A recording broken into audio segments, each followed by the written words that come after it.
नमस्कार दोस्तों, आज मैं आपको हनुमान जी और उनकी सच्ची भक्त की एक बहुत ही सुंदर कहानी सुनाने वाली हूँ। अगर आपको ये कहानी पसंद आए तो नीचे कमेंट बॉक्स में हनुमान जी की जय अवश्य लिखें। तो आइए सुनते हैं हनुमान जी की कहानी।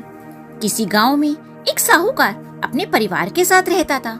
साहूकार के दो बेटे थे, राम और श्याम। राम बड़ा बेटा था और उसकी पत्नी हनुमान जी की बहुत बड़ी भक्त थी। वह हर मंगलवार को हनुमान जी का व्रत रखती थी।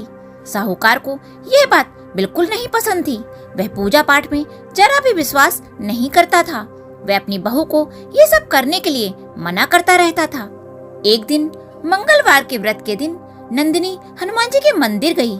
वहाँ उसके मन में विचार आया कि वह हनुमान जी को चोला चढ़ाए। उसने घर आकर यह बात सबको बताई, पर साहूकार ने मना कर दिया। परंतु हनुमान जी को चोला पहनाने के लिए नंदिनी ने अपने बचाए हुए कुछ पैसों से चुपचाप चोला खरीदकर हनुमान जी को चढ़ा दिया। कुछ दिन बाद ये बात साहूकार को पता चल गई। वह गुस्से में घर आया और उसने नंदिनी और राम को खूब डांटा और उन दोनों को घर से निकल जाने के लिए कहा। नंदिनी ने माफी मांगी, पर साहूकार नहीं माना और दोनों को घर से निकाल दिया। राम व नंदिनी गांव के बाहर एक झोपड़ी में रहने लगे, परंतु उनके पास कुछ भी खाने के लिए नहीं था। उस दिन वे दोनों भूखे ही सो गए। अगले दिन नंदिनी का मंगलवार का व्रत था। घर में खाने के लिए कुछ भी नहीं था, इसलिए राम ने भी व्रत रख लिया। शाम को दोनों हनुमान जी के मंदिर गए। मंदिर में जो प्रसाद मिला उसी से दोनों ने व्रत खोला। रात को जब दोनों सो रहे थे तब नंदिनी को हनुमान जी ने सपने में दर्शन दिए और कहा, यहाँ से उत्तर दिशा में एक गांव है। वहाँ गंगा राम नाम के सेठ जी की बंजर जमीन है, उस पर खेती करो। इतना कहकर हनुमान जी अंतर ध्यान हो गए।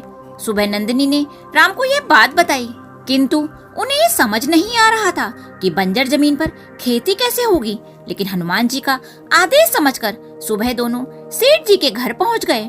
रमेश ने उनसे बात की और कहा, सेठ जी, आप वह बंजर जमीन मुझे खेती करने के लिए दे दीजिए। मेरे पास बदले में आपको देने के लिए अभी कुछ भी नहीं है, परंतु जो भी फसल होगी उसका आधा हिस्सा मैं आपको दे दिया करूंगा। सेठ जी ने उसे समझाया कि वह जमीन सालों से बंजर पड़ी है, उसमें कुछ भी नहीं होगा, परंतु राम की विनती करने पर वे मान गए।